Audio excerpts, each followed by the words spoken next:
સત કેવલ સાહેબ, સત કેવલ સાહેબ, સત કેવલ સાહેબ. અહો જગન્નાથમ સર્વમાતતાતમ અનાથમ કે નાથમ સજાનંદ સ્વભાવો અખિલમ સમાનમ દૃષ્ટિયમ દરંતમ કરુણાયં કુબેરં કુધેનં કભાવ. પ્રેમ ભક્તજનો, જ્ઞાન સંપ્રદાયના અધ્યક્ષ સ્થાપક, અનંત બ્રહ્માંડાધીશ વિશ્વ નિયંતા, સકર્તા સત કૈવલના પરમ વિશેષ અંશ, અનંત અંશોના તારણહાર, પરમ મોક્ષના દાતા, કૈવલ ધર્મ ધુરંધર, મહાન સમર્થ, પરમ શ્રેષ્ઠ, પરમ વિભૂતિવાન, પરમ દયાળુ, પરમ કૃપા નિધિ, સર્વજ્ઞ દિવ્ય પરમ ગુરુ શ્રીમદ કરુણાસાગર મહારાજ જગતના જીવોનું પરમ કલ્યાણ કરવા માટે, જગતના જીવોને જન્મ મરણના ત્રાસમાંથી મુક્ત કરવા માટે, જગતના જીવોને જગત કર્તાનો સંદેશ આપવા માટે અકળ વિભૂતિનો અતિ દિવ્ય દેહ ધારણ કરી 14 લોક અને 7 દ્વીપમાં પ્રગટ થયા. ગઈકાલે કહ્યું તેમ નિરંજનના ધામમાં ગયા, પછી ક્રમશઃ શક્તિના ધામમાં અને અન્ય દેવો દેવી ધામોમાં પરમ ગુરુએ બધાને નિજ કરતા સર્જનહારનો બોધ આપી એમાં પ્રતીતિ કરાવી, મતલબ વિશ્વાસ દ્રઢ કરાવી અને બધાને તરબોળ કરી દીધા. કારણ કે દેવતાઓ છે ને એ દેવ ગતિ વાળા છે, એટલે પરમ ગતિની સમજ એને જલ્દી પડી જાય છે. અહીંયા આપણે બોધ આપીએ ને તો કોઈને અડે, કોઈને ના અડે, કોઈને અસર થાય ના થાય. પણ દેવી ધામની અંદર પરમ ગુરુએ દેવતાઓને જે ઉપદેશ આપ્યો તો એમણે બધાએ ગ્રહણ કરી અને જ્ઞાનની અંદર તરબોળ થઈ ગયા. અને એ બોધ હતો એકમાત્ર અદ્વૈત સકર્તા સત કૈવલનો. અદ્વૈત એટલે એ ક્યારેય જન્મા નથી, એક જ છે અને સત્ય છે, જેનામાં કોઈ વળ નથી, એ કૈવલ છે. જેવી રીતે વાલ્મીકી ઋષિએ રામાયણની રચના કરી, એક રામનું વર્ણન કર્યું અને અનેક રામાયણો છે પણ કેન્દ્રની અંદર રામ છે. એની કથાઓ થોડી થોડી ભિન્ન પણ હોય છે, પણ આખર રામાયણ રામની છે, રામાયણ રામની કથા છે. એમ પરમ ગુરુએ જ્યાં જ્યાં ઉપદેશ આપ્યો ને એ બધાને એક સર્જનહાર કૈવલનો ઉપદેશ આપ્યો છે. જેનો જેવો ભાવ હતો એ પ્રમાણે દયાળુએ એમને સમજણ આપી છે. કોઈ જ્ઞાની હોય તો એને જ્ઞાનની ભાષામાં, કોઈ શ્રદ્ધાળુ હોય તો એને ભક્તિની ભાષામાં, કોઈ ત્યાગી હોય તો એને વૈરાગની ભાષામાં ઉપદેશ આપ્યો છે. 14 લોકમાંથી ઉપદેશ આપીને દિવ્ય પરમ ગુરુ આ પૃથ્વી પર આવ્યા પુષ્કરદીપ આદિ 7 દ્વીપ, પુષ્કરદીપ, સાગદીપ, કૌશકદીપ, કુશાલકદીપ, સાલમદીપ, પાલકીદીપ અને 7મો આપણે રહીએ છીએ તે જંબુદીપ. તો અનેક જગ્યાએ દિવ્ય પરમ ગુરુ પ્રગટ થઈને નિજ કર્તાની જે આદિગમ હતી કે આ જગતનું સર્જન એમણે કેવી રીતે કર્યું છે એ પ્રગટ થઈ અયોનિ સંભવ, ક્યાંય પણ એમણે માતાના ઉદરથી જન્મ લીધા વિના આ જ્ઞાન અને ગતિ બધાને દર્શાવી અને નિજ કર્તાના ભજનની જે નવાઈ છે, કારણ કે નવું આવે ને એને નવાઈ કહેવાય. આપણે ઘણી વખત બહુ નવાઈ કરી તમે તો, પણ કઈક નવું હોય તો નવાઈ કહેવાય. એમ કરુણાસાગર મહારાજશ્રીએ કૈવલ કર્તાના ભજનની નવાઈ દર્શાવી અનેક અંશોને ભવ પાર કરી દીધા છે. અને છેલ્લે જંબુદીપની અંદર પરમ ગુરુ આવ્યા અને લખે છે કે બદ્રિકાશ્રમમાં પણ નર નારાયણને બોધ આપ્યો છે. પછી તો સ્વયં પરમ ગુરુ બાલ સ્વરૂપે ગુજરાતની અંદર પ્રગટ થયા.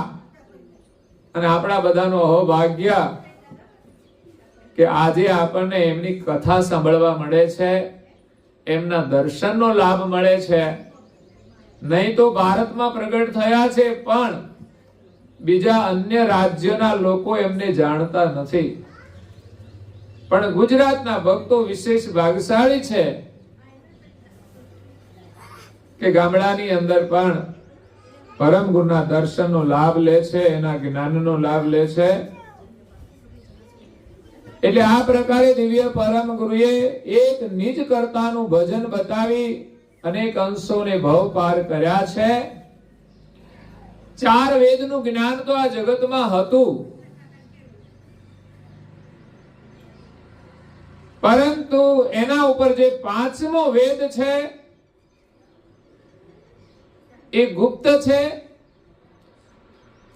અને એ લોપ થઈ ગયો, એને કોઈ જાણતું નથી. તો સ્વસમ વેદની અંદર આ વિશ્વના સર્જનહાર કોણ છે એ સકર્તા સિદ્ધાંતનું વર્ણન છે. સકર્તા, આ જગતના જે સર્જનહાર છે એને સકર્તા કહેવાય અને એનું જેનામાં વર્ણન હોય એને સકર્તા સિદ્ધાંત કહેવાય. 4 વેદની અંદર કોનું જ્ઞાન છે તો કે અકર્તા સિદ્ધાંતનું. અકર્તા, કરતા નથી. બ્રહ્મનું વર્ણન કર્યું છે પણ એ આ જગતના કરતા નથી, એટલે અકર્તાનું વર્ણન કર્યું છે. પછી આવે શાસ્ત્રો, પછી આવે પુરાણો. તો પુરાણોની અંદર દરેક દેવી પુરાણોનું વર્ણન છે જે સગુણ સિદ્ધાંત કહેવાય, કે જે આ જગતની અંદર દેહ ધારણ કરીને આવે, લીલા કરી અને ચાલ્યા જાય, તો એને સગુણ સિદ્ધાંત કહેવાય. ભગવાનનું સ્વરૂપ એ સગુણ નથી, પણ એ તો માત્ર કાર્ય કરવા માટે અવતાર લે છે. તો એનું ચૈતન્ય સ્વરૂપ કેવું છે એ જગતના જીવો જાણતા નથી. પછી એને બ્રહ્મ કહે છે, પણ બ્રહ્મ તો અકર્તા છે, તો માલિક નથી. એટલે આ જગતના કર્તા કોણ છે એનું વર્ણન 4 વેદમાં નથી, 6 શાસ્ત્રમાં નથી, 108 ઉપનિષદમાં નથી અને 18 પુરાણમાં નથી. જે વર્ણન કર્યું છે સગુણનું કર્યું કાં તો નિર્ગુણનું કર્યું. હવે જેટલું પણ સગુણ છે, દેખાય એટલું બધું જ કર્તાનું કૃત કહેવાય ને જગત કહેવાય. આજે દેખાય છે ને એ ભવિષ્યમાં નહીં હોય તો એને કૃત કહેવાય. અને અકૃત બ્રહ્મ, જેનાથી આ જગતની ઉત્પત્તિ થતી નથી, તો પછી આ જગતની ઉત્પત્તિ કરી કોણે એનું વર્ણન સ્વસમ વેદમાં દર્શાવવામાં આવ્યું છે. એને કહેવાય સકર્તા સિદ્ધાંત. બ્રહ્મ જે છે પ્રકાશ, એના ઉપર એના જે પ્રકાશક છે એ એકદેશી છે અને એ આપણા સર્જનહાર છે. 14 લોક અને આ 7 દ્વીપ એના પ્રકાશની અંદર એમની રચનામાં આવેલા છે. દેવતાઓ પણ એની રચનામાં આવી જાય છે, પણ માલિક છે એ પ્રકાશની પાર પ્રકાશક રૂપે રહેલા છે. તો એવો સર્જનહારનો લક્ષ્ય લઈ અને દિવ્ય પરમ ગુરુ આ વિશ્વમાં આવ્યા છે. આપણું અહોભાગ્ય છે કે એમના દર્શનનો લાભ મળે છે, એમના સત્સંગનો લાભ મળે છે, અને એમની જેને દીક્ષા મળી છે એ તો વિશેષ ભાગશાળી છે. કારણ કે આ સંસારની અંદર માનવ શરીર મળવું દુર્લભ છે. એટલે આપણે જેટલાને મનુષ્ય શરીર મળ્યું છે બધા જ ભાગશાળી કહેવાય. કારણ કે માનવ શરીરથી જ ભગવાનનું ભજન થાય છે, માનવ શરીરથી જ પરમેશ્વરની પ્રાપ્તિ થાય છે. તો એવું 84 લાખ પ્રકારના શરીરોમાં સર્વોત્તમ શરીર એ માનવનું છે. પણ ભગવાનનું ભજન કરે તો શ્રેષ્ઠ, નહીં તો કઈ મહત્વનું નહીં. પશુની જેમ જીવતા હોય એના માટે તો મનુષ્ય જીવનની કોઈ મહત્તા નથી. પરંતુ ભગવાનનું ભજન કરવા માટે જ આ શરીર શ્રેષ્ઠ છે. તો આપણે બધાને મળ્યું છે એટલે આપણે બધા ભાગશાળી તો છીએ. અને બીજું દુર્લભ છે સદગુરુનું શરણ. જીવનમાં ગુરુનું શરણ મળવું મુશ્કેલ છે, અને એમાંય સદગુરુ યા તો પરમ ગુરુનું શરણ મળવું એ તો અતિ દુર્લભ છે.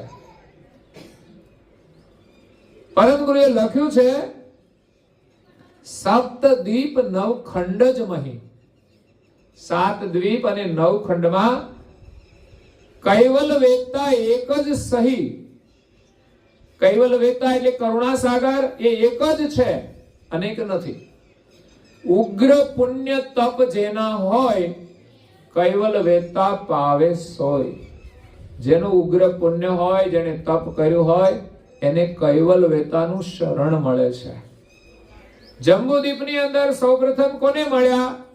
તો કે હેતબાઈ માતાને. કેમ મળ્યા? તો ગયા જન્મમાં એમણે તપ કર્યું હતું. આપણે જે કંઈ વ્રત કરીએ છીએ, પ્રાર્થના કરીએ છીએ, એ પણ એક તપ જ છે. અત્યારના સમયની અંદર 1 કલાક સુધી બેસવું ઉપાસનામાં એ પણ એક સામાન્ય તપશ્ચર્યા છે. 1 કલાક સુધી સત્સંગમાં બેસવું એ પણ તપશ્ચર્યા છે. તો જેમણે તપ કર્યું હોય એને માનવનો દેહ મળે છે. જેમણે ઉગ્ર તપ કર્યું હોય એને સમર્થ ગુરુનું શરણ મળે છે. અને એથી પણ દુર્લભ ભક્તિ છે. ગુરુ મળી જાય પણ કશું ભણે નહીં તો શું કામનું? સારા શિક્ષક હોય પણ વિદ્યાર્થી જો ભણવામાં ધ્યાન ના આપે ને મહેનત ના કરે તો એ પાસ થતો નથી કે એને નોકરી મળતી નથી. નોકરી ના મળે તો પછી પાછળની સમસ્યાઓ પાછી હોય છે ને, ઠેકાણું ના પડે.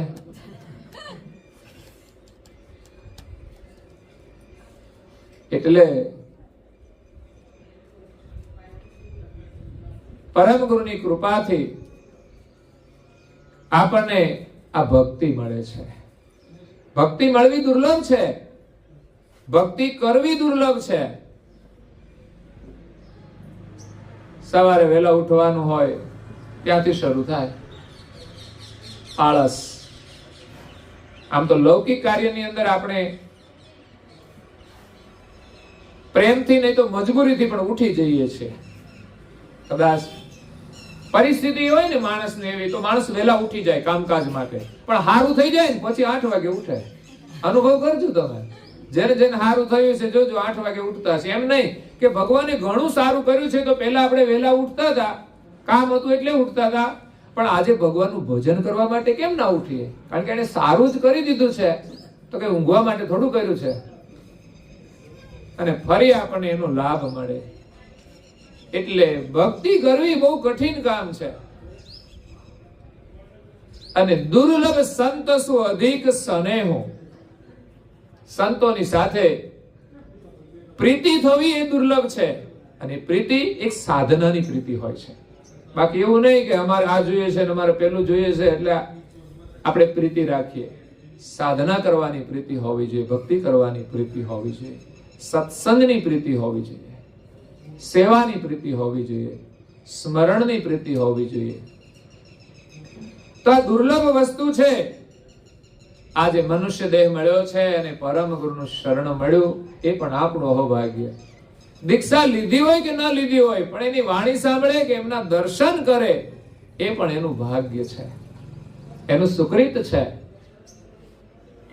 તો અહીંયા દિવ્ય પરમ ગુરુ જગતના જીવોને ઉપદેશ આપે છે અને કહે છે કે અહો જગતનાથમ સર્વમ માતતાતમ. હે જગતના નાથ, આપ તો સર્વના માતા અને પિતા છો. સર્જનહાર એક જ હોવા છતાંય આ જગતની અંદર એક બાળક હોય, એક એમના માતા પણ હોય છે અને એના પિતા પણ હોય છે. આપણે બધા સર્જનહારના અંશ છીએ, તો આપણા બધાના માલિક એક જ છે, તો એને આપણે પિતા કહીએ છીએ, યા તો પતિ પણ કહીએ છીએ. પિતા કહીએ તો એને આપણે પુત્ર છીએ, અને પતિ કહીએ, સ્વામી કહીએ તો એમની સોહાગણ નારી છીએ. નારી એટલે સ્ત્રી નથી, પણ જેમ એક પતિ અને પત્નીનો સંબંધ હોય, એ ન્યાય પતિ છે, સ્વામી મોટા છે, એટલે તો આપણે તમે કહીએ છીએ ને. તું કહેવાય, પણ અત્યારે ફેશનેબલ જમાનામાં ખબર નહીં, કહી દેતો. કારણ કે નામથી બોલાવવાનું શરૂ થયું ને એટલે પછી તું આવી જાય કદાચ. અને આમ ના આવે ને તો જયારે ગડબડ થઈ જાય ને ત્યારે તો કહી જ દે. હો, મેં સાંભળ્યું છે.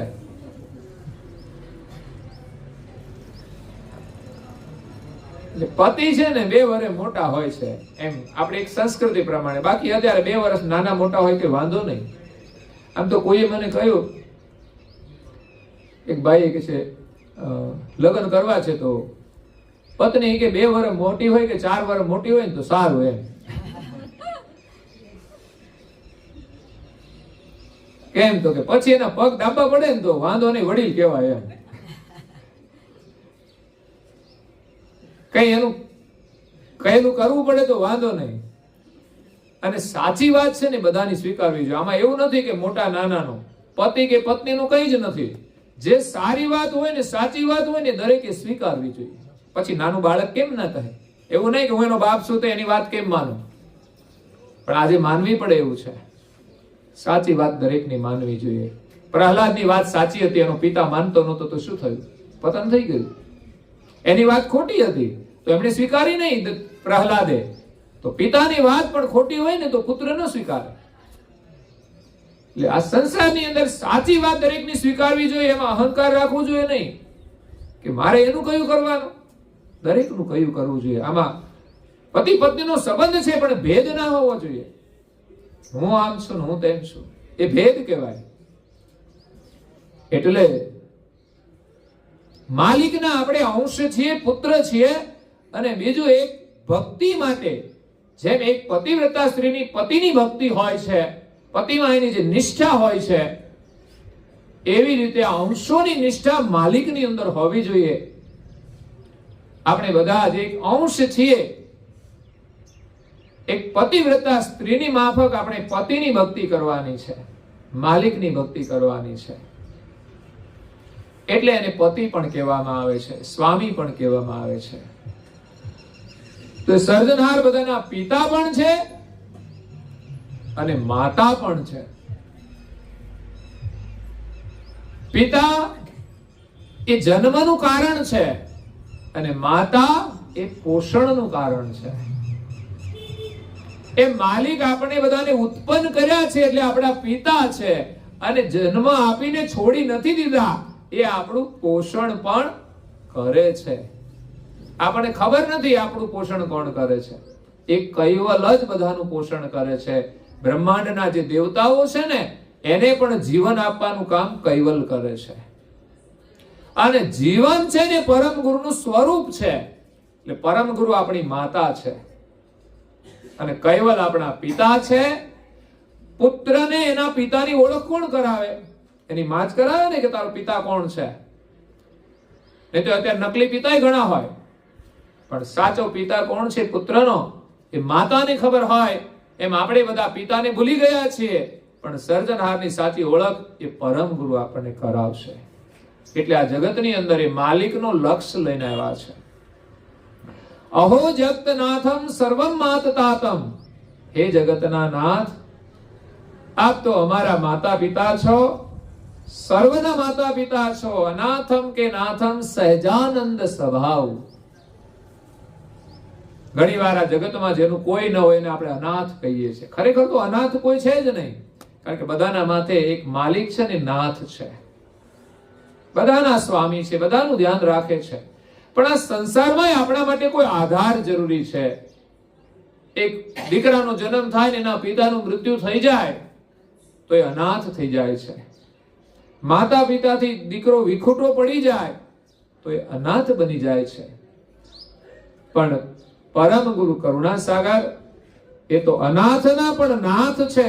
એ પ્રકારે આપણે પરમ ગુરુના શરણમાં પ્રાર્થના કરવાની છે. કહો નાથ નાહમ જાનામી જાનામી, અહો નાથ નાથમ સર્વમ માતતાતમ. હે પરમ ગુરુ, આપ જગતના નાથ છો, સર્વના માતા પિતા છો, અનાથોના નાથ છો અને સહજાનંદ સ્વભાવ. આપણો સ્વભાવ કેવો? તો સહજ આનંદમાં રહેવા વાળા.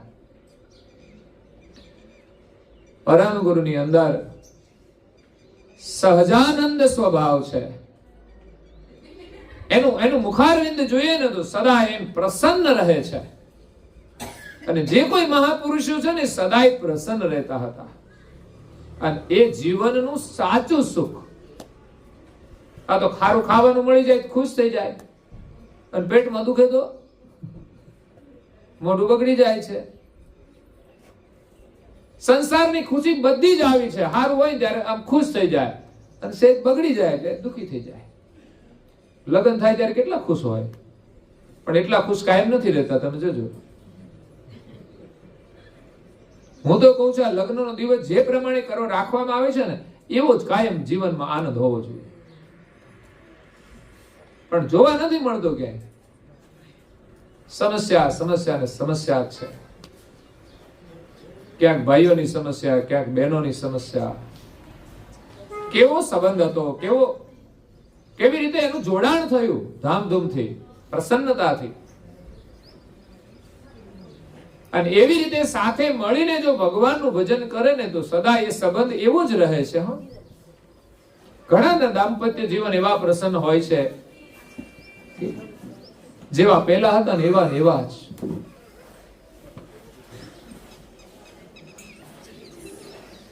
પણ એની અંદર છે ને આપણો આગ્રહ છોડી દેવો પડે. આ ગ્રહ છે ને ઘણા નડતા હોય છે.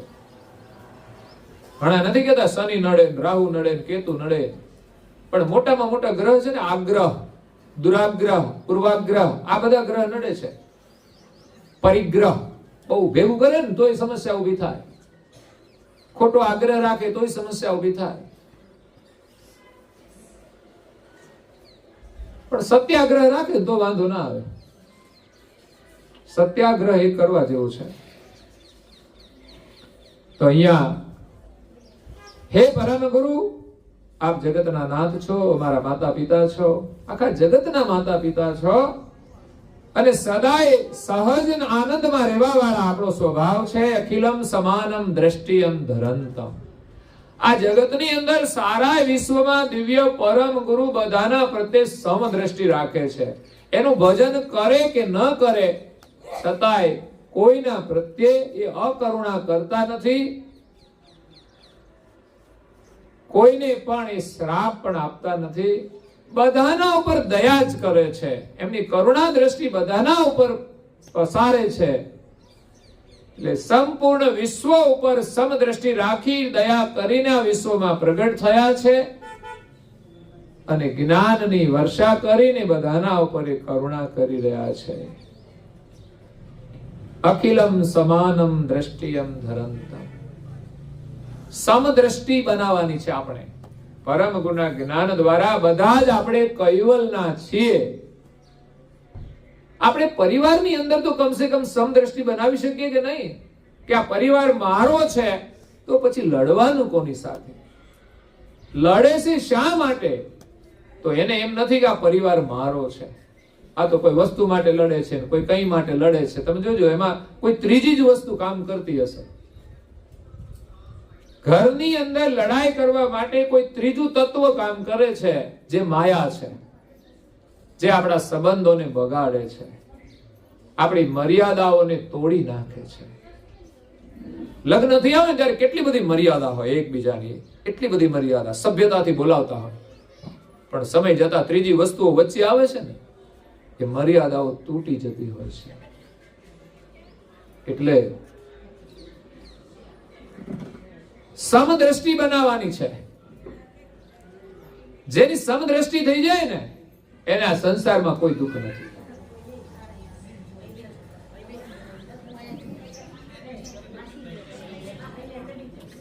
વૈષ્ણવજન તો તેને રે કહીએ, જે પીડ પરાઈ જાણે રે, પર દુખે ઉપકાર કરે તો એ મન અભિમાન આણે રે. વૈષ્ણવજન તો તેને રે કહીએ, જે પીડ પરાઈ જાણે રે. સમદ્રષ્ટિને તૃષ્ણા ત્યાગી, દ્રઢ વૈરાગ જેના મનમાં રે, રામ નામ સો તાળી લાગી, સકલ તીર્થ તેના તનમાં રે. વૈષ્ણવજન તો તેને કહી.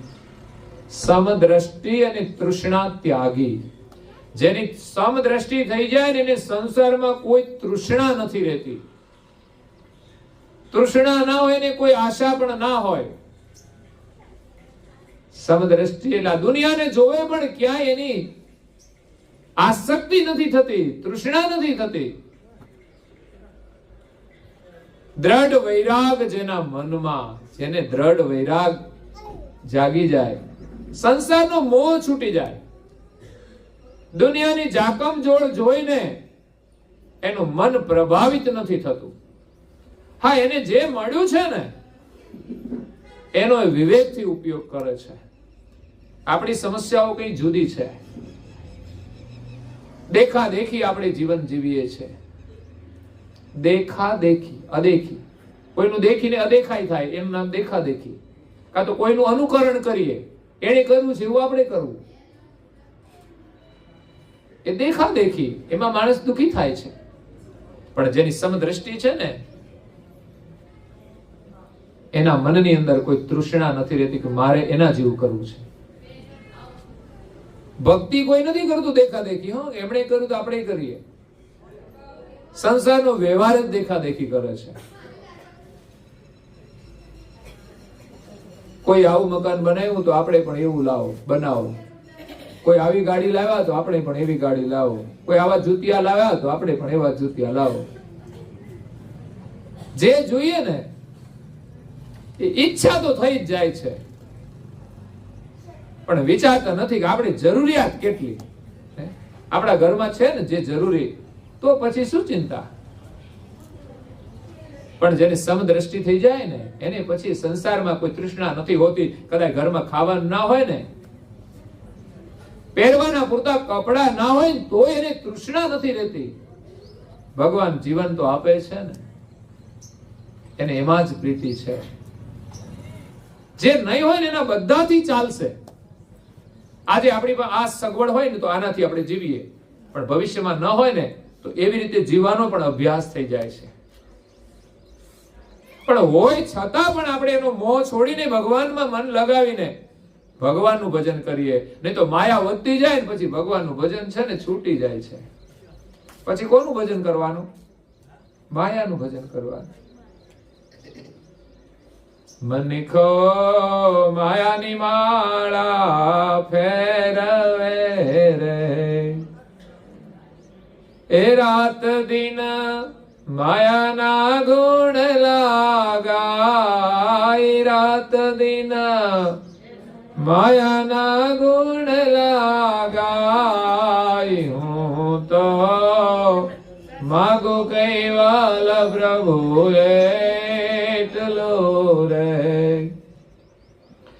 એ મારી શ્રદ્ધા ઓછી નવ થાય હું તો માગું કૈવાલ પ્રભુ એટલું. શું માગવાનું? ભગવાનમાં આપણી શ્રદ્ધા ઓછી ન થાય. એ તો આપણે ભગવાનમાં શ્રદ્ધા રાખીને કઈ વ્રત લઈએ, કઈ બાધા લઈએ ને આપણું કામ ના થાય ને પછી મૂકો કે છે એક બાજુ.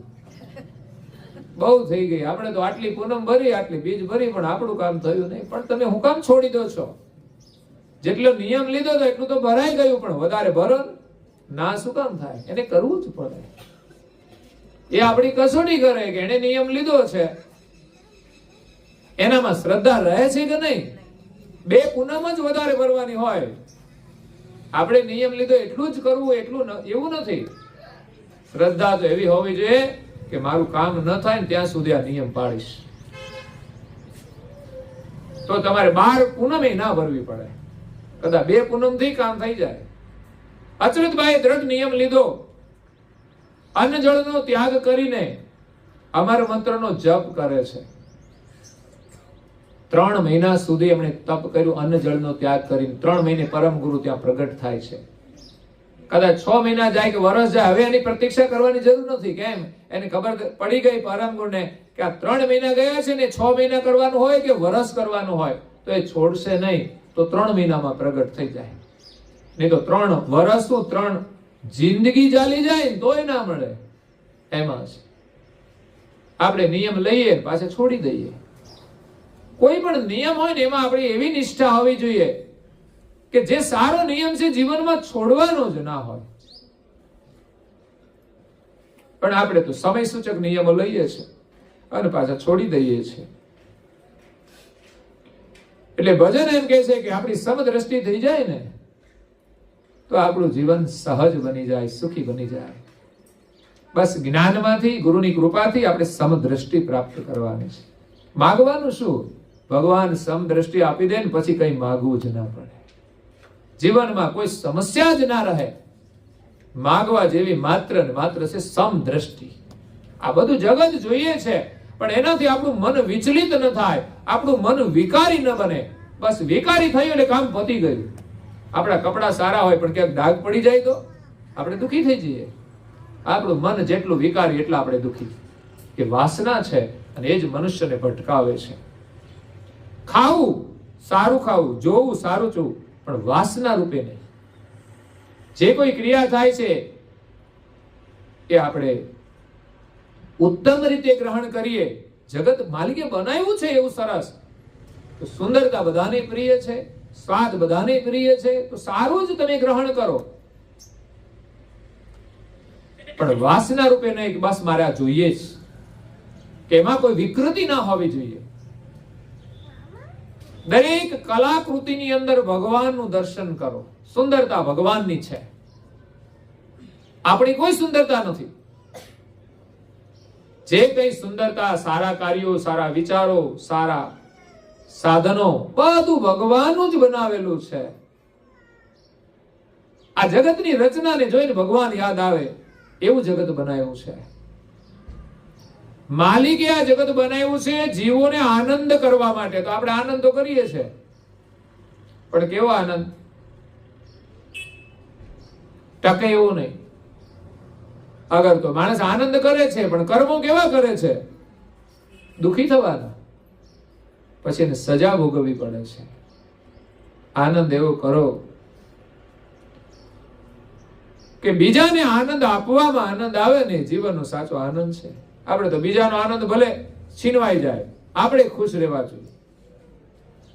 એ સ્વાર્થનો આનંદ છે. બીજાને દુઃખી કરીને માણસ આનંદ કરે છે તો એ આનંદ રહેશે નહીં. અને બીજાને દુઃખી કરીએ છીએ તો આપણે દુઃખી થવું પડશે, એ ગેરંટી છે. એટલે મહાપુરુષો સદાય પ્રસન્ન રહેતા હતા. એમ આપણે એમની પાસેથી માગણી કરવાની છે કે અમે સદાય પ્રસન્ન રહીએ. સમદ્રષ્ટિની તૃષ્ણા ત્યાગી દ્રઢ વૈરાગ જેના મનમાં હંમેશા જો વૈરાગ આવી જાય ને તો સંસાર છોડવાની જરૂર નથી, પણ સંસારમાં રહીને આપણે ભગવાનનું ભજન કરી શકીએ છીએ. જેને પ્રભુમાં પ્રીતિ લાગી જાય પછી એને તીર્થમાં જવાની જરૂર પડતી નથી. એના શરીરમાં જ બધા તીર્થો આવીને વસે છે. જ્યાં ભગવાનનું સ્મરણ થાય ને ત્યાં બધા તીર્થ આવીને વસે છે. અને તીર્થમાં જાઓ ને તો તમને ભગવાનનું સ્મરણ કરવાની ભાવના જાગે છે. એટલે આપણા જીવનમાં જો ભગવાનનું સ્મરણ ના હોય ને તો તીર્થમાં જવું તો પ્રેરણા મળે. અત્યારે હમણાં મહાકુંભ ચાલે છે તો શું હોય છે, બધા સાધુ સંતો આવીને બધા પોતાના ધામા નાખે છે ત્યાં, અને ત્યાં રહીને ત્યાં ભજન અને ભોજન બે જ કામ કરવાનું હોય છે કે લોકોને ભોજન કરાવો અને ભજન કરાવો. જે કોઈ આવે યાત્રામાં જાય એને શું કરવાનું, ત્યાં જઈને કે વિના મૂલ્યે આપણે પ્રસાદી મળે ત્યાં આપણે રોકાઈ જવાનું. નહીં કોઈ રહેવાનું ભાડું, નહીં ખાવાનો ખર્ચો. તમે મહિનો રોકાવ તોય વાંધો ના આવે. પણ સાધુ સંતો પાસે એવા ના હોવા જોઈએ કે ભાગો હવે અહીંયા જગ્યા નથી, બહુ દિવસ થઈ ગયા. ભક્તિ ભાવના વાળા લોકો ત્યાં રોકાય ને તો એને રોકવા જોઈએ. તો ત્યાં એને ભોજન આપવાનું છે અને ભજન કરાવવાનું છે.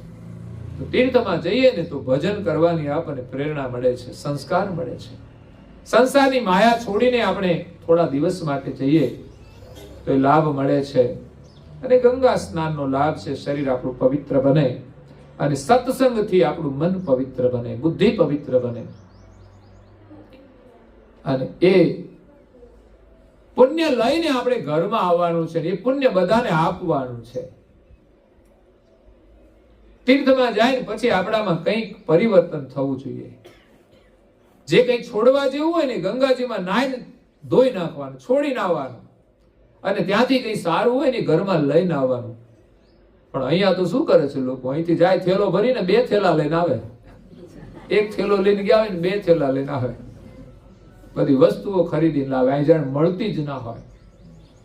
તીર્થમાંથી જે કંઈ લાવવાનું હતું એ તો કંઈક જુદું જ હોય છે. અને અહીંથી જે કંઈ લઈને ગયા હોય ને એમાંથી કંઈક મૂકીને આવવું જોઈએ. આપણા સ્વભાવમાં જે કંઈ દુર્ગુણો હોય ને વધારાના એ બધું ત્યાં છોડીને આવવાનું. કોઈ વ્યસનો હોય કે ગમે તે. તો અહીંયા સમદ્રષ્ટિ આપણી થઈ જાય ને તો જીવન ધન્ય બની જાય. ભક્તિ કરીને અભ્યાસ કરવાનો છે, આપણી દ્રષ્ટિ સમ્યક બને. કોઈના પ્રત્યે રાગ નહીં, કોઈના પ્રત્યે દ્વેષ નહીં. સંસારની કોઈ પણ ચીજ હોય એમાં કોઈ તૃષ્ણા નહીં. હા, આપણો અધિકાર હોય તો જ લેવાનું, નહીં તો તૃષ્ણા શા માટે? બીજાનું સારું જોઈને આપણે ચાહના કરીએ. અને ચાહના એટલું જ નહીં, એની ચાહના એવી હોય છે કે એ મેળવવા માટે માણસ પ્રપંચ કરે છે. એ ના થવું જોઈએ. ભલે તમારો અધિકાર છે, કંઈ પણ સારું જોવો તો તમને ઈચ્છા થાય, પણ મહેનત કરીને મેળવો, પ્રમાણિકતાથી મેળવો, મફતનું નહીં. કોઈ સામેથી આપે ને તો પણ નહીં લેવું જોઈએ. પછી રાઈટ હોય તો ઠીક છે કે દીકરી છે ને પિતાના ઘરે આવે ને પિતા આપે તો એ લઈ જઈ શકે, એ રાઈટ કહેવાય. બાકી મફતનું પાડોશીનું લેવાની ઈચ્છા શા માટે રાખવી જોઈએ? લોકો તો મફતની વિડીયો નથી છોડતા. બોલો, બે રીતે નુકસાન. એ વસ્તુ એને નુકસાન કરે અને મફતનું કરે એ નુકસાન. તો અહીંયા પરમ ગુરુ કહે છે કે અખિલમ સમાનમ દ્રષ્ટિયમ ધરંતમ. પરમ ગુરુની દ્રષ્ટિ સમસ્ત વિશ્વ પ્રત્યે સમાન છે. તો આપણે પણ એવી સમદ્રષ્ટિ રાખી, કોઈના પ્રત્યે લડાઈ ઝઘડો નહીં, કશું જ નહીં. બધામાં એક જ કૈવલ્યના અંશ છે. તો આપણે બધા એક પરિવારના સદસ્ય છીએ. ઓછું વધતું તો દરેકના કર્મ પ્રમાણે મળે છે. એક પિતાના 2-3 દીકરા હોય, આગળ જતા બધા સરખા રહે છે? આગળ પાછળ તો જતા હોય છે, પણ માતા પિતાની દ્રષ્ટિ તો બધા પ્રત્યે સમદ્રષ્ટિ હોય છે. પણ પછી આર્થિક રીતે વધારે ઓછું કમાય એ પોતાનું વ્યક્તિગત પુણ્ય હોય છે. માતા પિતા તરફથી તો એની જે મિલકત હોય તો સરખા ભાગે જ મળે. પણ ત્રણેય દીકરાઓ પછી જેવું જે કર્મ કર્યું હોય ને એ પ્રમાણે પછી સુખી થાય છે. એમના દીકરાઓ એના કર્મ પ્રમાણે આગળ વધે છે. તો આપણે બધા એક જ કૈવલના છીએ. કોઈ ગરીબ છે, કોઈ અમીર છે, એવું નહીં કે પછી આપણે બધા એક કૈવલના છીએ તો આપણું બીજાને આપી દેવાનું. કઈ નહીં. તમારી પાસે વધારે હોય તો મદદ કરો, તમને ઈચ્છા થાય તો. કોઈ જરૂરિયાતમંદ હોય તો પાછો નવરો બેસી રહેતો હોય એને પાછી મદદ ના કરવાની હોય. મહેનત કરવા છતાંય કોઈ માણસ દુઃખી હોય, કઈ પરિસ્થિતિ હોય તો એ રીતે આપણે મદદ કરવી જોઈએ. અને એ પણ સુકૃત છે, એનું ફળ આપણને જ મળે છે. જેમ આપણે પોતાના માટે પૈસા વાપરીએ ને એમ કોઈની મદદ કરીએ ને એ આપણા માટે જ વાપરેલા છે. આજે મળ્યા છે એ પણ આપણું કંઈક કરેલું છે અને આ જન્મમાં આપણે કંઈક કરીએ છીએ તો મળે છે. બાકી એમ જ કોઈને કશું જ મળતું નથી. એટલે સમદ્રષ્ટિ બધાની અંદર એક કૈવલનો અંશ છે. મુझ में अंश तुझ में अंश सब में अंश समाया है. ઝાડનું એક પાંદડું પણ તોડવાનો આપણો અધિકાર નથી. कर लो सभी से प्यार जगत में कोई नहीं पराया है. एक ही माँ के बच्चे हम सब एक ही पिता हमारा है. એક જ માતાના સંતાન અને એક જ પિતા હોય તો ત્રણેય ભાઈઓને લડવાનું શા માટે? एक ही माँ के बच्चे हम सब एक ही पिता हमारा है. फिर भी न जाने किस मूर्ख ने लड़ना हमें सिखाया है. मुझ में राम तुझ में राम सब में राम समाया है. બધાની અંદર એક આત્મા રામ છે, એક જ સરખો છે. પણ શરીરને લઈને ભેદ દેખાય છે, કોઈના વ્યવહારને લઈને, કોઈના સ્વભાવને લઈને. બાકી અંદરનો તો બધાની અંદર સરખો છે. બધાની સાથે પ્રેમ રાખીએ. ऊंच नीच और भेदभाव की दीवारों को तोड़ो. बदला जमाना तुम भी बदलो. हरि से नाता जोड़ो. मुझ में जागो और जगाओ प्यारे. समय ऐसा आया है.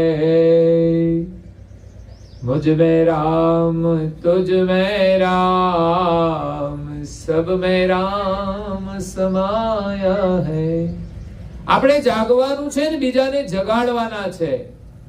આપણે ભણવાનું છે ને બીજાને ભણાવવાના છે. આપણે ખાવાનું છે ને બીજાને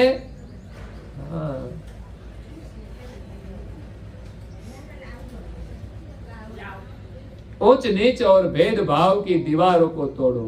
લોકો સમાજની અંદર તો ઠીક છે, પરિવારમાં તો દીવારો તોડવી જોઈએ. પરિવાર છે, આ સગા સંબંધીઓનો પણ એક સમાજ છે. એમાં પણ ભેદભાવ અને ઊંચ નીચની દીવારો તોડી આપણે સમયે એકબીજાને મદદરૂપ થઈએ ને તો જ આપણે સગા કહેવાય. નહીં તો પછી બધાના માટે દગા છે. ખરા સમયે જો આપણને મદદરૂપ ન થાય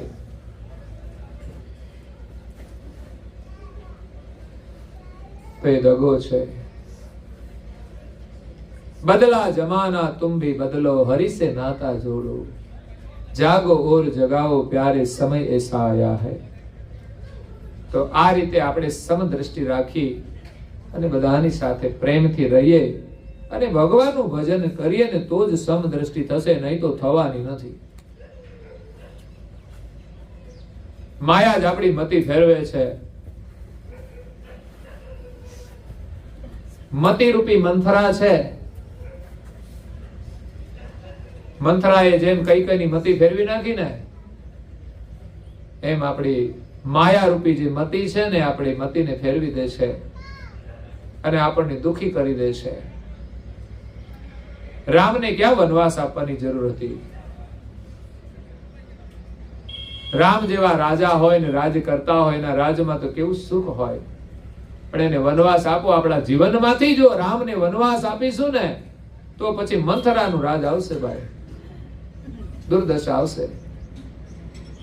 મહાભારતમાં જાઓ તો શકુનીનું રાજ આવે, દુર્યોધનનું શાસન આવે, દુશાસનનું શાસન આવે. પણ આપણે તો ધર્મરાજાનું રાજ રાખવાનું છે. ધર્મરાજા તો અહીંયા કરુણાસાગર બાપજી એમ કહે છે કે અખિલમ સમાનમ દ્રષ્ટિયમ ધરંતમ કરુણાયમ કુબેરમ કધીનમ કભાવ. આપણે પરમ ગુરુને પ્રાર્થના કરવાની છે કે હે જગતના નાથ, આપ સર્વના માતા પિતા છો, અનાથોના નાથ છો અને સદાય સહજ આનંદમાં રહેવા વાળા, સમસ્ત વિશ્વ પ્રત્યે સમદ્રષ્ટિ રાખવા વાળા. જો સમદ્રષ્ટિ રાખીને તો જ સદાય આપણે આનંદમાં રહીએ. કરુણાયમ કુબેરમ કધીનમ કભાવ. આપ તો કરુણામય છો. પરમ ગુરુની મૂર્તિ કેવી છે? કરુણામય મૂર્તિ છે. એમના નેત્રોમાંથી તમે જુઓ તો નિરંતર કરુણા દ્રષ્ટિ પસરે છે. કરુણાની ધારાઓ વહે છે. એ કોઈ પાપી પ્રત્યે પણ ક્રોધ નથી કરતા.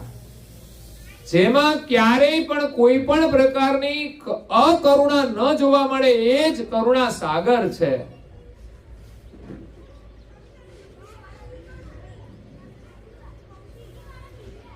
તો કરુણાના સાગર, જેની અંદર કરુણાઓનો સમૂહ છે, સાગર ભરેલો છે. સાગરમાંથી ગમે તેટલું પાણી ઉલેચો ને ખાલી ના થાય, પણ એ સાગર છે, એનું સીધું પાણી નથી પીવાતું. પણ એમાંથી જ્યારે સૂર્ય દ્વારા બાષ્પીભવન થઈને આકાશમાં વાદળો બંધાય ને વરસાદ થાય ને પછી એનું મીઠું પાણી આપણને મળે છે. એ જ રીતે કરુણાસાગરની કરુણા તે માનવ દેહ ધારણ કરીને આપણા ઉપર વાણી દ્વારા કરુણા કરે છે. બાકી એની ભીતરમાં રહેલો જે સાગર છે ને, એ તો ડાયરેક્ટ આપણે નથી પી શકતા. પણ એની વાણી દ્વારા ઉપદેશ ગ્રહણ કરી, એમની આજ્ઞાઓ પાળી, એમાં શ્રદ્ધા રાખી, બસ થોડા જ નિયમ પાળવાના છે હો, અને સરળ છે. સવારમાં આપણે પૂજન કર્યું, વહેલા ઉઠી નાઈ ધોઈ પેલું પૂજન કર્યું. આ જ આપણે રોજ કરવાનું છે. આ પારાયણમાં બધું શા માટે કરવામાં આવે છે? કે આપણે રોજ કરવાનું. એવું નહીં કે પારાયણની કોઈ ક્રિયા છે. તમે જે કંઈ આજે કર્યું ને એ તમારા જીવનની ક્રિયા છે. પછી ભલે કોઈ સત્સંગ અઠવાડિયે કરો, 15 દિવસે કરો, ભજન તમે ક્યારેક કરો, પણ પ્રાર્થના તો રોજ કરવી જોઈએ.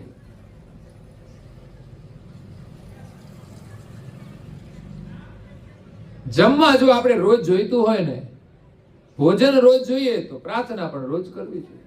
આપણે એમ થાય રોજ રોજ પ્રાર્થના, તો રોજ રોજ ખાવાનું છોડી દો તો પ્રાર્થનાની જરૂર નથી. લે, જેટલી જરૂર આ શરીરને ભોજનની છે, એટલી જ આપણા જીવન માટે પ્રાર્થનાની આવશ્યકતા છે. 5, 10, 15, 20, 25, 30 મિનિટ જેવી અનુકૂળતા અને જેવી ભાવના, એ પ્રમાણે આપણે આપણા ઘરની અંદર જ્યાં આપણું દેવ સ્થાન છે ત્યાં બેસીને આપણા ઈષ્ટ દેવનું પૂજન કરવું જોઈએ. દેવનું પૂજન ચંદનથી થાય છે, દેવીનું પૂજન કંકુથી થાય છે. લોકો છે ને ઘરમાં હોય પૂજાના ફોટાઓ, એના કપાળમાં તિલક કરતા હોય છે, પણ પોતાના કપાળમાં ના કરે પાછા. આપણું કપાળ કોરું જ રાખવાનું. આપણા ખેતરમાં કશું વાવીએ નહીં તો મળે શું? તો આપણે ખેતર છે આ. આપણા હાથે પૂજા થાય, આપણા કપાળમાં તિલક થાય, આંખોથી દર્શન થાય, મુખથી એમના ગુણગાન ગવાય, પગેથી પ્રકમ્મા થાય, તો એ આપણી ખેતી છે. તો પૂજન કરો, એનાથી હાથ પવિત્ર થઈ જશે. એ જ ચંદનથી આપણા કપાળમાં તિલક કરીએ, પછી કંકુથી વચ્ચે અણિયગ્ર ગતિ વાળું તિલક કરીએ. આ ભાલ તિલકનું તો બહુ જ મહત્વ છે. પણ સંસારની અંદર આપણે જોઈએ ને તો જે બહેનોના લગ્ન થાય ને પછી એના ચહેરા ઉપર એક પ્રતીક આવે છે. એ કોઈને ના કહેવું પડે કાલથી તમે આ કરજો. કેટલી આસ્થા છે. આવી આસ્થા આપણે ધર્મમાં નથી કે આપણે કંઠી બંધાવીએ પછી આપણે તિલક રોજ કરવું જોઈએ, એવું ગૌરવ નથી. આપણે માનીએ ખરા ગુરુને, પતિને માને તો શું સેથો ના પૂરવો જોઈએ? તમે ના પૂરો, તમે એમ કહો કે હું તો માનું તો છું જ ને, એની સેવા તો કરું જ છું, તો ના ચાલે. કોઈ બેનો હજુ સુધી જોવા નહીં મળ્યા. મોટી સેલિબ્રિટી હોય ને, વીઆઈપી કલ્ચર, એ પણ કરતા હોય છે. આ એક સામાજિક ઓળખ છે કે આના માથે ધણી છે, પછી એના ઉપર કોઈ નજર ના કરે બોલી. આ મોટો લાભ છે. સ્વાભાવિક રીતે એની દ્રષ્ટિ બદલાઈ જાય. આ એક તમારી સુરક્ષા છે કે કોઈની કુદ્રષ્ટિ, રાહુ કે કેતુ નહીં, આપણા ઉપર ન પડે. એ ગુરુ કૃપાનું આ એક રક્ષણ છે. કપાળમાં તમે તિલક કરો. આપણે કહીએ રાહુ નડે, શનિ ને નડે તો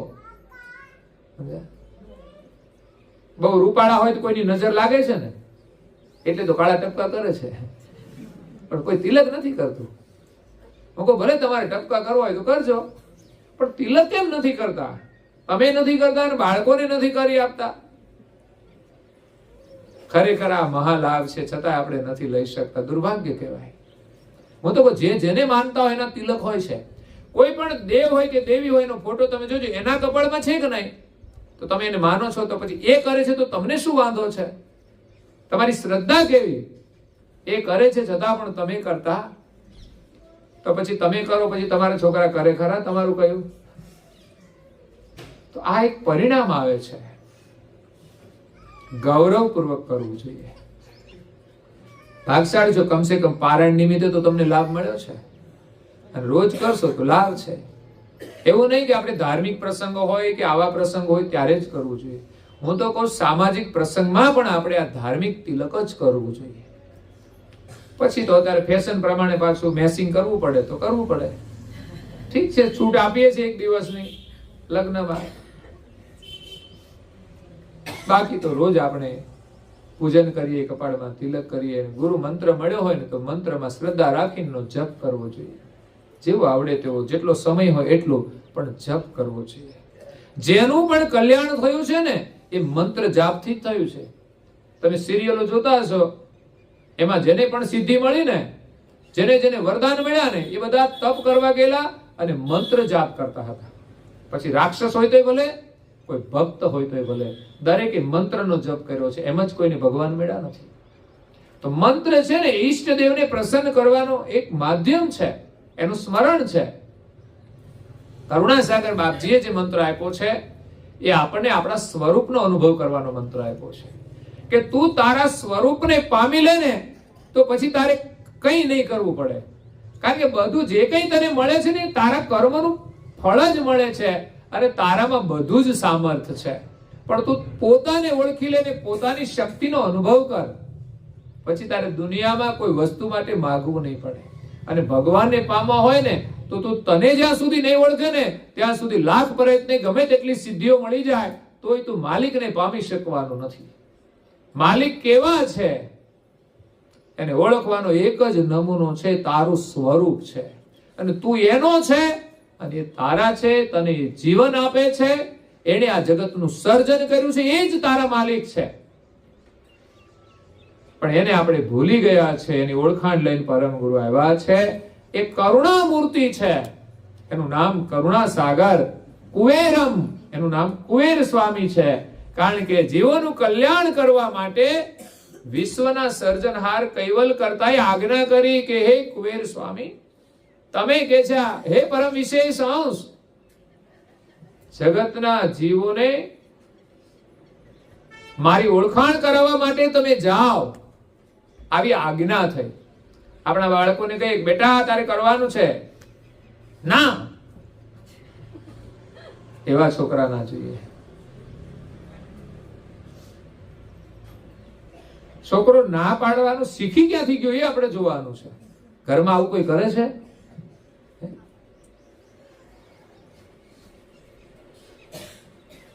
ઘરમાં કોઈ ના પાડી દેતું હોય ને તો એને જોઈને પછી છોકરા શીખી જાય. પરમ વિશેષ અંશ પરમ ગુરુ એ કર્તાના પાટવી અંશ છે, બધાથી મોટા અંશ છે. જેવી કર્તા માલિકની આજ્ઞા થઈ કે તમે મારું જ્ઞાન લઈને આ વિશ્વમાં જાઓ ને મારી ઓળખાણ કરાવો, જેવી આજ્ઞા થતા જ કોઈ પણ પ્રકારની વાર લગાડ્યા સિવાય ક્યો બેર, કર્તાનો હુકમ થયો તો ક્યો બેર, જબ તે નામ કુબેર. અને આજે દાદા છે પણ કુબેર છે. કુબેર એટલે જે ધનના જે સ્વામી છે ને એ કુબેર ભંડારી કહેવાય. કરુણાસાગર જ્ઞાનના ભંડારી છે, જ્ઞાનના કુબેર છે. અને દાદા તો 111 વર્ષ જીવા ને એ બધા મોટું એનું આયુષ, એ સમૃદ્ધિ છે એની પાસે, જીવનનું રહસ્ય છે. યોગ્ય રીતે જીવન જીવીએ ને તો લાંબુ જીવાય છે, ખોટી રીતે જીવીએ ને તો પછી વહેલા જવું પડે. પીવા વાળા મોટા ભાગે જાય છે અને બહેનો આઝાદ થાય છે કંટાળીને. તો અહીંયા કુબેર નામ પડ્યું છે. ક્યો બેર? જીવોનું કલ્યાણ કરવા માટે, આવું ઉત્તમ કાર્ય કરવા માટે શા માટે આપણે વાર લગાડવી જોઈએ? એમ આપણે ભગવાનનું ભજન કરવાનું હોય ને, જરાય આળસ કર્યા વિના, વાર લગાડ્યા વિના શરૂ જ કરી દેવાનું. એના માટે વિચાર નહીં કરવાનો, તત્કાળ કામ કરવાનું. સમય ગયા પછી ક્યારે આપણા વિચારો બદલાય ને એ નક્કી નથી. આ મન ક્યારે બદલાઈ જાય? સારું કામ કરવાનું વિચાર આવે ને તત્કાલ અમલમાં મૂકી દેવાનું. અને સંસારના કાર્યો કરવાનું તો વિચારી વિચારીને કરવા, બહુ ઉતાવળ નહીં કરવી. લગ્ન કરવાનું તો ઉતાવળ નહીં કરવાની, વિચારીને કરવાનું. ઉતાવળમાં પગલું ભરે ને તો મુશ્કેલી થઈ જાય. બહુ ઉતાવળ નહીં કરવાની, કરવાનું તો છે જ પણ થોડું વિચારીને કરવાનું. અત્યારે લોકો બહુ વિચારતા હોય છે. લગ્ન કરવાનું હોય, બાયોડેટા આવે ને બધું વિચારતા હોય છે. બાયોડેટાથી કામ ચાલે.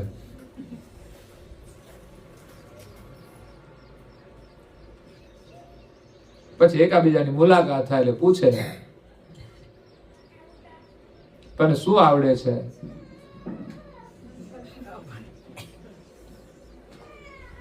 એક છોકરાએ તો પૂછ્યું કે તને ગાતા આવડે છે?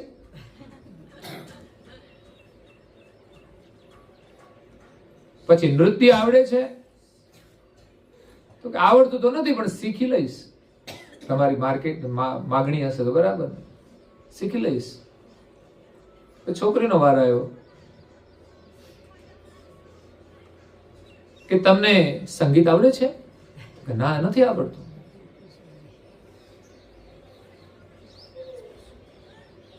સંગીત શીખવું પડશે. ગાતા હું શીખી જઈશ. એ તો ના આવડે કે છે. તો પછી હું ગાઈશ અને નૃત્ય કરીશ તો ઢોલક કોણ? તાર બાપ વગાડશે કે?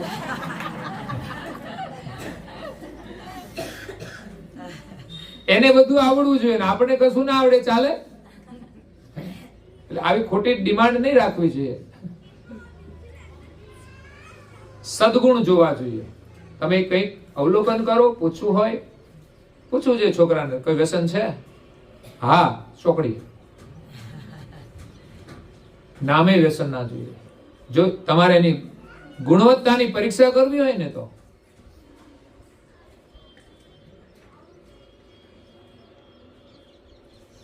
એટલે અહીંયા કરુણાસાગર બાપજી કહે છે કરુણાયમ કુવેરમ કધીનમ કભાવ. ક્યારે એમની અંદર કભાવ નથી આવતો. એવા કરુણાસાગર જગતના નાથ છે, માતા પિતા છે, જીવનદાતા છે, સહજ આનંદમાં રહેવા વાળા, સારા વિશ્વ પ્રત્યે સમદ્રષ્ટિ રાખવા વાળા અહીંયા દિવ્ય દેહ ધારણ કરીને પધાર્યા છે આપણું કલ્યાણ કરવા માટે. આપણું અહોભાગ્ય છે કે એમનું શરણ આપણને પ્રાપ્ત થયું છે.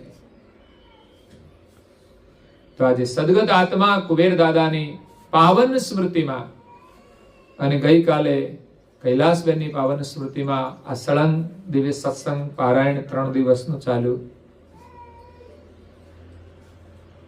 પહેલા હતું પારાયણ, પણ 2 પ્રસંગનો સમન્વય થયો એટલે એ પ્રમાણે સાથે રાખવામાં આવ્યા. ખરેખર બહુ ઉત્તમ કાર્ય કર્યું છે. જે કાર્યથી જીવ માત્રનું કલ્યાણ થાય એ જ સદગત આત્માને સદગતિ પ્રદાન કરે છે. સદગત આત્માની પાછળ સત્સંગનું જે કાર્ય છે ને એ જીવનું કલ્યાણ કરે છે.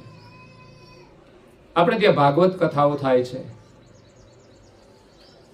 એ ક્યાંથી આવી? વ્યાસ મુનિએ આ ભાગવતની રચના કરી અને વ્યાસના પુત્ર શુકદેવ મુનિ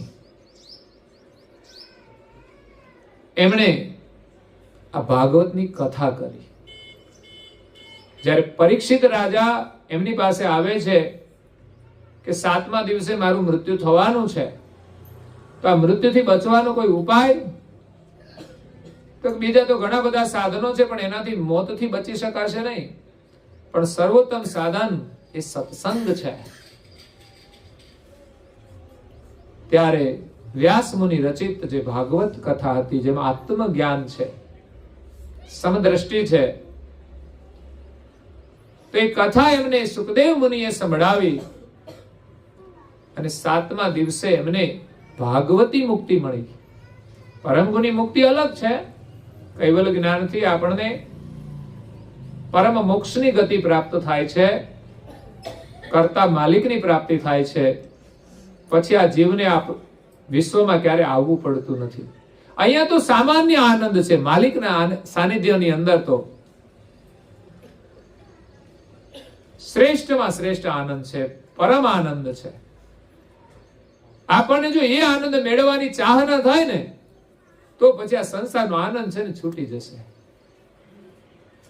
કારણ કે કોઈ પણ સારી ચીજ પ્રાપ્ત કરવી હોય ને તો સામાન્ય વસ્તુઓને છોડવી પડે. આપણું બાળક વિદ્યા અભ્યાસ કરવા માટે જાય છે ને તો ઘરને છોડીને જાય છે. દીકરી સાસરે જાય છે ને તો એનું પિયર છોડીને આવે છે. પછી પિયરમાં જાય તો ખુશ તો થાય છે, પણ ત્યાં રોકાતી નથી. લ્યો, કારણ કે સાચી ખુશી તો એના પોતાના ઘરે હોય છે. એમ અહીંયા છે ને આ બધું પિયર છે આપણું. આનંદ છે, પણ કેવો પિયરનો આનંદ. અહીંયા પછી દીકરી 20 વર્ષની થાય ત્યાં સુધી તો આનંદ કરે, પણ 20 વર્ષ 25 વર્ષ થાય ને પછી જો ત્યાં રહે ને પછી એનો આનંદ નહીં આવે. પછી તો એમ થાય ક્યારે આપણું ઠેકાણું મળશે. કારણ કે એકલામાં આનંદ નથી. એનો આનંદ એના જીવન સાથી સાથે જોડાયેલો છે. એમાં સંસારમાં એકલા એકલા આનંદ કરશું એમાં આનંદ નથી. ઠીક છે, બાળપણથી મોટા થઈએ ત્યાં સુધી તો આનંદ કરીએ, પણ પછી સમજણ આવે ને પછી તો માલિક સાથેનો આનંદ કરવો જોઈએ. આ રમકડા છે ને બધા, એને પછી છોડવાના. બધાની હારે રહેવાનું ખરું, પ્રેમથી રહેવાનું, પણ સાચો આનંદ તો માલિકનો આનંદ છે. કોઈ પતિ કે પત્ની એકબીજાને આનંદ નથી આપી શકતા. એ તો એકબીજાના પૂરક બનીને જીવવા માટે જોડાયા છે. પણ આપણે ઈચ્છા રાખીએ કે પત્ની મને આનંદ આપે, પત્ની એમ કે છે પતિ મને આનંદ આપે, પણ એમાં કોઈ ખુશ નથી થતા. કારણ કે આનંદ કરતા કરતા તો બે ઘરડા થઈ જાય, પછી કોણ કોને આનંદ આપશે? એકબીજાને ઉભાઈ નહીં કરી શકે. પછી તો ઇન્દ્રિયો પણ સુખ નથી આપી શકતી. પણ સાચો આનંદ દરેકને માલિક તરફથી મળવાનો છે. એ જ સંસ્કાર બાળકોને આપો ને તો એ બાળકો સંસ્કારી બને અને એ મોટા થઈને તમને સાચવે. બાકી તો એ પણ સમસ્યાઓ છે. એટલે જીવનનો સાચો આનંદ ભગવત સ્મરણમાં જ છે, ભક્તિની અંદર છે, ધર્મની અંદર છે. તો આપણે ધર્મનું ગૌરવ રાખવું જોઈએ, ગુરુ મહારાજની આજ્ઞા પાળવાનું ગૌરવ રાખવું જોઈએ. તો એટલા નિયમ છે કે સવારે વહેલા ઉઠવું, નાહી ધોઈને પૂજા કરવી, પ્રાર્થના કરવી, તિલક કરવું, મંત્ર સ્મરણ કરવું અને સારા પુસ્તકોનું અધ્યયન. આ બહુ જ મહત્વપૂર્ણ છે, જેનાથી તમને ઉત્તમ વિચારો મળશે. આપણને રોજ થોડા સારા વિચારો મળી જાય તો આપણો દિવસ સફળ થઈ જાય. આજે તો વોટ્સએપ ની અંદર ફરતા હોય છે જેના સારા ગ્રુપ હોય, બાકી તો છે ને કચરો ફરતો હોય. ઘણા એવા ગ્રુપો હોય ને એમાં કચરો ફરતો હોય છે. જે સમાચાર સાંભળવા જેવાય ના હોય, વાંચવા જેવાય ના હોય, એવા ગ્રુપો હોય છે બધા. પણ ઘણા સારા ગ્રુપો હોય છે જેની અંદર હંમેશા સારા વિચારો ફરતા હોય છે. મારા ઉપર પણ ઘણાના મેસેજ આવે, સારો વિચાર, મને બહુ આનંદ થાય. એક નવો વિચાર આપણને મળે, સારો વિચાર, એ આપણા જીવનની અંદર પ્રકાશ કરે છે. એક દીવો પ્રગટે જેમ પ્રકાશ થાય ને અંધકારમાં, એમ એક સારો વિચાર આપણા જીવનમાં પ્રકાશ આપે છે. એમાં આપણી પ્રીતિ થવી જોઈએ કે આ કેટલો ઉત્તમ વિચાર છે. આ જ વિચાર આપણા જીવનનો હિસ્સો બને ને તો આપણું જીવન ધન્ય બની જાય. બસ એક એક વિચારને પકડીને એ રસ્તે ચાલતા આપણે શીખવાનું છે. નાનું બાળક છે ને, બેસી જ રહે ને, એ ચાલે નહીં તો આપણને ગમે નહીં, એને પણ જીવનમાં સુખ ના મળે. પણ એ ધીમે ધીમે ચાલતું થાય છે ને, એમ આપણે વિચારોના ડગલે ડગલે ચાલવાનું છે. પણ ઉત્તમ ડગલા ભરવાના છે, ખોટા રસ્તે નહીં. સારા વિચારો ગ્રહણ કરીને માર્ગે આપણે ચાલીને જીવનને સફળ કરવાનું છે. એમાં જ આપણને ખુશીઓ મળવાની છે. નહીતર આપણી ઈચ્છા નહીં હોય ને તોય દુઃખ આવે છે. જો યોગ્ય રીતે નહીં જીવીએ ને તો, અને કદાચ આપણે યોગ્ય રીતે જીવીએ ને દુઃખ આવે ને, તમારે ચિંતા નહીં કરવાની, દુઃખ ટકશે નહીં. એની કોઈ તાકાત નથી, એની કોઈ હેસિયત નથી કે આપણને દુઃખી કરી શકે. તો ધર્મ ગ્રંથોનું અધ્યયન કરુણાસાગર મહારાજ શ્રીએ હજારો વર્ષ તપસ્યા કરે ને ન મળે ને જ્ઞાન, એવા જ્ઞાનના ગ્રંથો બનાવ્યા છે. 5 જ મિનિટ વાંચજો, 10 મિનિટ વાંચજો, એક પેજ વાંચજો રોજે. સમજાય ન સમજાય પણ ચોક્કસ એની કરુણા તમને પ્રાપ્ત થશે. તો વ્યક્તિગત રીતે આપણે પરિવારમાં પ્રાર્થના કરવી જોઈએ, અને ક્યારેક આપણે સમૂહમાં કરવી જોઈએ. પરિવાર સાથે આવી જો એક પરંપરા બનશે ને તો એક આદર્શ પરિવારનું નિર્માણ થશે. પણ મેં કહ્યું ને, ઘરમાં એક વ્યક્તિ કરે ને બીજા બધા કરે. કેમ તો કે ઉપાસના તો, પ્રાર્થના તો, દીવો તો થઈ ગયો છે, પણ એમાંય ખાલી દીવો હોય ને અગરબત્તી આમ આમ કરીને મૂકી દેવાનું, તો 5 મિનિટમાં પૂરું બધું કામ. દીવો કરો એ બરાબર છે, અગરબત્તી કરો બરાબર છે, ધૂપ આપી દો, પણ પ્રાર્થના તો કરવી જોઈએ 5 મિનિટ 10 મિનિટ, જેનાથી મન આપણું શુદ્ધ થાય, બુદ્ધિ આપણી શુદ્ધ થાય, હૃદય આપણું શુદ્ધ થાય. આપણે કાલાવાલા કરવા જોઈએ. મેં પૂછ્યું, એક વ્યક્તિ મંદિરમાં આવીને 5 મિનિટ આમ બેસીને આમ કરે. મેં કીધું શું તમે બોલ્યા? તો કહે છે, હે ભગવાન, અમને સદબુદ્ધિ આપજો, અમે ક્યાંય ખોટા માર્ગે ના જતા રહીએ. આવી પણ સૂઝ હોવી જોઈએ ને. નહીં તો ભગવાન અમે શું કેવું એ ખબર નથી હોતી. એક માજી છે, 15 મિનિટ ઉભા રહે છે, ઉભા રહેવાની ક્ષમતા નથી, છતાંય ઘરેથી આવે છે અને 15 મિનિટ બેસીને નહીં પણ ઉભા રહીને પ્રાર્થના કરે છે. હું એમના છોકરાને કહું, તમારા માતા છે ને, એમની પાસેથી તમારે કંઈક લેવા જેવું છે. એ 15 મિનિટ પ્રાર્થના કરે છે ને, એ એના જીવનનું રહસ્ય છે. એને જીવનમાં ભક્તિ કરીને જે કંઈ મેળવ્યું છે ને, એ માત્ર એની 10-15 મિનિટની જે મૌનમાં પ્રાર્થના કરે છે. બાકી તો આપણે પ્રાર્થના તો જે કંઈ બંધારણ હોય છે એ કરીએ છીએ, એ તો બધા કરીએ છીએ, પણ એક વ્યક્તિગત પણ પ્રાર્થના હોય છે. તમે ભગવાનને નમન કરો છો ત્યારે કેવા ભાવથી નમન કરો છો, એ તમારું રહસ્ય છે. તમારા બાળકોને તમારે આપવું જોઈએ. અગર તો બાળકોએ માતા પિતા પાસેથી, વડીલો પાસેથી આ સંસ્કાર મેળવવા જોઈએ. એને પૂછવું પણ જોઈએ કે આપણે કેવી રીતે શું કરવું જોઈએ.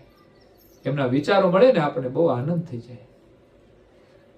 એટલે આપણને માનવ જીવન મળ્યું છે અમૂલ્ય. સદગત આત્મા કુબેર દાદાની પાછળ આજનો સત્સંગ આપણને મળ્યો. એ સત્સંગથી સદગત આત્માને સાચા અર્થમાં શ્રદ્ધાંજલિ મળી છે. એ સદગત આત્મા આ શરીર છોડીને ગયા છે, પુનઃ એને માનવનું શરીર મળે અને પુનઃ પરમ ગુરુનું શરણ મળે, એવું પુણ્ય આજે પ્રાપ્ત થયું છે. અને એટલું જ નહીં, આજે આખા પરિવારને પરમ ગુરુના આશીર્વાદ મળ્યા છે, અને એના આશીર્વાદથી આખો પરિવાર સંસ્કાર સંપન્ન બની અને સુખી થશે. અને આવ્યા છે ને સગા સંબંધી, એ પણ એની કૃપાને પાત્ર છે કે આજે વ્યવહાર નિમિત્તે આવ્યા હોય, પણ જ્યારે અહીંયા એના પાછળ એવું ઉત્તમ કાર્ય થાય છે ને એનો આપણને લાભ મળે છે, તો ખરેખર તમારે અહીંયા આવવાનું અને શ્રદ્ધાંજલિ આપવાનું કાર્ય સફળ થયું છે. તમને બધાને પરમ ગુરુના આશીર્વાદ છે. તમે બધા સુખી થાઓ, તમારો પરિવાર સુખી થાય. પરિવાર સાથે તમે પ્રાર્થના કરજો. મેં જે વાત કરી તમને કે વ્યક્તિગત કરે ને તો વ્યક્તિ વિકાસ થાય, પણ પરિવાર સાથે તમે પ્રાર્થના ક્યારેક સમૂહમાં કરો, અઠવાડિયામાં એક વાર. બાકી દરેક વ્યક્તિએ પોતપોતાની રીતે કરવી. પણ ક્યારેક જો બધા હાજર હોય ને, જેટલાને કામકાજ હોય એટલા રોકાય, બાકીના લોકો સમૂહમાં કરે. પછી ગ્રંથ વાંચન પણ એવું છે, વ્યક્તિગત રીતે કરો અને ક્યારેક સમૂહમાં પણ કરો. આ સમૂહમાં ક્રિયા કરવા જોઈએ. અને ભજન કીર્તન આપણે ગામમાં થતું હોય તો આપણે ત્યાં પણ જવું જોઈએ. ઘરમાં થાય એટલું જ નહીં, ગામની અંદર થતું હોય તો નવરાશ હોય ને, ટાઈમ હોય ને, તો આપણે ત્યાં જઈને બેસવું જોઈએ. ગાતા ના આવડે ને તો આટલું કરીશું ને તોય ઘણો બધો લાભ થઈ જશે. આ સાથે અહીંયા કથાને આપણે વિરામ આપીએ. અંતમાં અમારા મંદિર દ્વારા થતા કાર્યની એક જાહેરાત છે કે સૌરાષ્ટ્રની અંદર અમરેલી જિલ્લો ને અમરેલી તાલુકાનું સોનારિયા ગામ છે, જે ન કેવું જોઈએ છતાં પણ આજે કાર્ય થઈ રહ્યું છે એટલે કહું છું. જે પૂર્વાશ્રમ અને જન્મભૂમિ છે મારી, ત્યાં પરમ ગુરુની પ્રેરણાથી એક મંદિર નિર્માણ કરી રહ્યા છે અને એક સંસ્થાના રૂપમાં બનાવી રહ્યા છે. જ્યાં પૂર્વાશ્રમ પરિવાર દ્વારા 5 વીઘા જમીન આપી છે સેવામાં, અને 5 વીઘાની અંદર એક કમ્પાઉન્ડ વોલ કરી છે, રસોડું પણ બનાવ્યું છે, પ્રવેશ દ્વારો બની ગયા છે, અને મંદિર પરિક્રમા સુધી બની ગયું છે. ગુરુગાદીની અંદર જેવું મંદિર છે એ જ ટાઈપનું મંદિર અમે પથ્થરમાં બનાવીએ છીએ. તો પરિક્રમા સુધી મંદિરનું નિર્માણ થઈ ગયું છે. લગભગ 1 કરોડ ને 10 લાખનું કામ કર્યું છે. અને બીજું એક નાનું બાલ કુવેરનું મંદિર બનાવ્યું છે બાજુમાં, જે તૈયાર થઈ ગયું છે. અને આ 11 અને 12 તારીખનો એમનો કાર્યક્રમ છે. 12મી એની સ્થાપના કરવાના છે. અત્યારે ફોટો સ્થાપના કરીશું, અને જ્યારે મોટું મંદિર નિર્માણ થશે અને પ્રતિષ્ઠા થશે ત્યારે કદાચ મૂર્તિ પ્રતિષ્ઠા સાથે થશે. તો આ ભવ્ય મંદિર બની રહ્યું છે, એનો એક પ્રારંભ છે. 2 વર્ષ પહેલા ભૂમિપૂજન થયું છે, પણ આજે અહીંયા બાલકુવેરની સ્થાપના કરીએ છીએ અને હજુ મોટું મંદિર થતા 2-4 વર્ષ લાગશે. તો આ 4 વર્ષ સુધી તમારે એક યોગદાન કરવાનું છે કે આપણે કૈવલ મંત્રનું લેખન કરવાનું છે. એટલે એમાં તમે સહભાગી બની અને પુણ્યના ભાગીદાર બનો, અને પરમ ગુરુના આશીર્વાદથી તમારો પરિવાર સુખી થાય, સંસ્કાર સંપન્ન બને, એવા આશીર્વાદ માટે હું તમને શુભકામના આપું છું. તો મંત્ર લેખનની પુસ્તિકાઓ અમારી પાસે છે, એ નવી છપાઈ છે. એ આજથી શરૂઆત કરો. આ મહીબીજથી અમે પ્રારંભ કર્યો છે. 5 દિવસ ઓછા હોય તો કઈ વાંધો નહીં. રોજ એક જ ખાનું 120 મંત્ર લખજો મિનિમમ. વર્ષમાં એકાદ પુસ્તિકા લખજો. આ મંદિરની પ્રતિષ્ઠા થાય ને ત્યાં સુધી તમારે આ કામ કરવાનું છે. બહુ નાનું કામ આપું છું, પણ લાભ બહુ મોટો છે. ઘરના દરેક વ્યક્તિ લખે, જે પણ દીક્ષિત છે ને, પરમ ગુરુની દીક્ષા લીધી છે, તો કૈવલ મંત્ર તો એક પ્રારંભિક ક્રિયા છે, એક બાળકની પણ ક્રિયા છે. નાના બાળકો પણ લખે, વડીલો નિવૃત્ત હોય એ પણ લખે, અને જે કામકાજ કરે છે ને એ પણ થોડો સમય કાઢીને લખે. તો 30 રૂપિયાની પુસ્તિકા છે, પણ 15 રૂપિયામાં અમે તમને આપીએ છીએ. જે કે ડિસ્કાઉન્ટ છે એ દાતાઓના નામ ઉપર લખેલા છે, એની સેવા છે, એટલે એને તો લાભ મળશે, પણ આપણે લખીને લાભ લેવાનો છે. તે 15 રૂપિયાની પુસ્તિકા આપણે લઈ અને કૈવલ મંત્રનું લેખન કરીશું તો 15 રૂપિયાથી તો આપણને, મને લાગે છે, કેટલો લાભ થશે આપણે કોઈ આંકડો નહીં આપી શકીએ. એની કૃપા થાય ને ત્યારે જ આપણે સુખી થઈએ છીએ. તો આ એક તમારે કાર્ય કરવાનું છે, અને બીજાને પણ અન્યને કરાવવાનું છે. એના નિયમો લખ્યા છે, એ પ્રમાણે લખજો. ભાઈ મૌન બેસીને કરવું, મંત્રનું સ્મરણ જ કરવું, વચ્ચે કોઈની સાથે વાતો ન કરવી, એક જગ્યાએ આસન ઉપર બેસીને કરવું, એવા થોડા નિયમો છે. લાલ શાહીથી લખવું, તો આપણા બાળકોને પણ સારા સંસ્કાર મળશે. બીજું, એ મંદિરની અંદર જેમને પણ સેવાનું યોગદાન કરવું હોય એ પણ આપીને પરમ ગુરુના આશીર્વાદ મેળવી શકે છે. એમાં 500 રૂપિયાથી માંડીને 50 લાખ સુધીનું દાન અમને મળેલું છે. એક પરિવાર છે, એમણે 25 લાખ ભૂમિપૂજન વખતે આપ્યા હતા, અને 25 લાખ આ મંદિરની પ્રતિષ્ઠા વખતે આપે છે. અને બીજા બધાએ પોતપોતાની ક્ષમતા અનુસાર ને શ્રદ્ધા અનુસાર ને કાર્ય અનુસાર બધા સહયોગ આપે છે. તો તમે બધા પણ આ કાર્યની અંદર સહયોગ આપી અને પરમ ગુરુના આશીર્વાદ પ્રાપ્ત કરજો. અને આવું હોય એને પણ હજુ સમય છે. હા, આમાં તો જેટોલથી 2 બસ કરી છે, જો કે 54 સંખ્યા થઈ ગઈ છે બસમાં, પણ છતાંય જેમની ઈચ્છા હોય તો કહેજો. કઈ યોગ થાય પરમ ગુરુનો આવવાની ઈચ્છા, નહીં તો પછી 2-4 વર્ષ પછી જયારે પ્રતિષ્ઠા થશે ત્યારે પાછું નવું આમંત્રણ આવશે. તો આ મંત્ર લેખન આપણે કરવાનું છે. અને એક નવા બાળકો માટે આપણે દર વર્ષે ચોપડા છપાવીએ છીએ, આ વિસ્તારમાં પણ આવે છે. એમાં પણ જે લોકો સેવા આપે છે તો એ બાળકોને આપણે ડિસ્કાઉન્ટ આપીએ છીએ. એમાં ખાસ સરકારી સ્કૂલોમાં જે બાળકો ભણે છે એ સામાન્ય પરિસ્થિતિ વાળા છે, સારા લોકો તો પ્રાઇવેટમાં જ ભણે છે. પણ આ ચોપડા તો બધાને મળે છે. એમાં એક બાળકોને સારા સંસ્કાર મળે એવા સુવિચારો સાથેના આપણે ચોપડા બનાવીએ છીએ. પરમગુરુના દર્શનનો લાભ થાય, પરમગુરુનો કોઈ પણ પરચાનો પ્રસંગ પણ એમાં હોય છે. એટલે જે લોકો સુખી છે, ભણેલા છે, શિક્ષિત છે, એવા લોકો ચોક્કસ ભગવાને એને આપ્યું છે તો જરૂરિયાતમંદ લોકોને પણ આમાં મદદ મળે એના માટે 500,000 થી માંડીને જે કઈ સેવા આપવી હોય એ આપી શકે છે. લાસ્ટ ટાઈમ છે, 2-4 દિવસમાં પછી એ ચોપડા છપાવા જવાના છે અઠવાડિયામાં. તો એના નામોની નોંધ પણ એ ચોપડામાં આપણે મૂકતા હોઈએ છીએ.